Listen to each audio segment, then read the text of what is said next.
Good afternoon. Scott here, known as Cantaloupe to some online, and I'm bringing a subject to you that's interesting to me. It might be of interest to you or someone you know, and that is the attitude of with us or against us. Maybe you've heard this. It's fairly common. If you haven't heard it, you probably have seen it and just didn't realize it.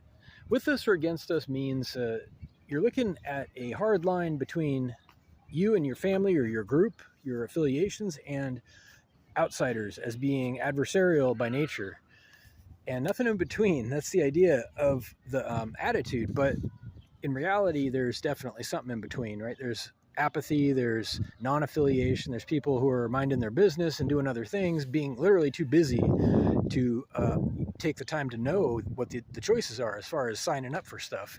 It's kind of amazingly foolhardy to think that someone has to be with you or against you, if you ask me. But it's also surprisingly common, and it's connected to this other idea where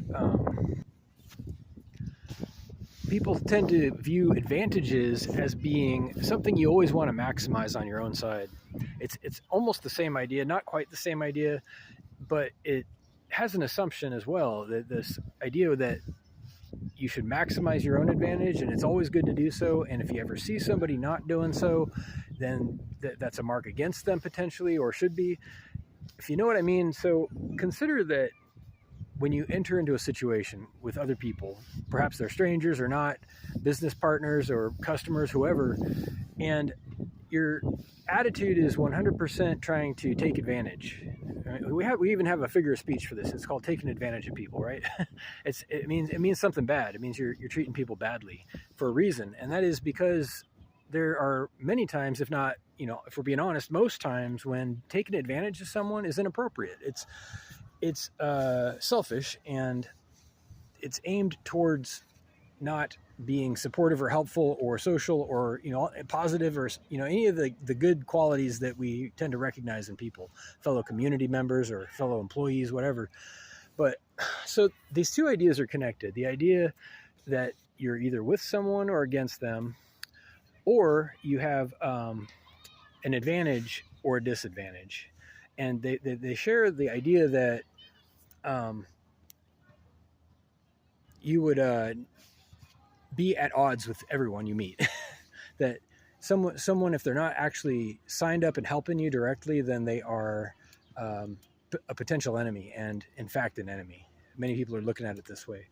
It's a product, again, I've mentioned a lot of properties of closed culture thinking, closed culture behavior, and it's one of those things where people can tend to start to look at everyone outside their sphere or their little group as an enemy of some kind, and it can become very serious and to the point where people cannot go outside their group. It's a closed culture. The hazard of it is sometimes you start to become mentally ill about it. You become paranoid and start seeing enemies everywhere and finding problems where there are none, or creating problems just so that you can save it. I mean, there's a whole pathology to this kind of thinking, and you see it in a lot of places where people don't have enough exposure to other types of people, other cultures, I should say.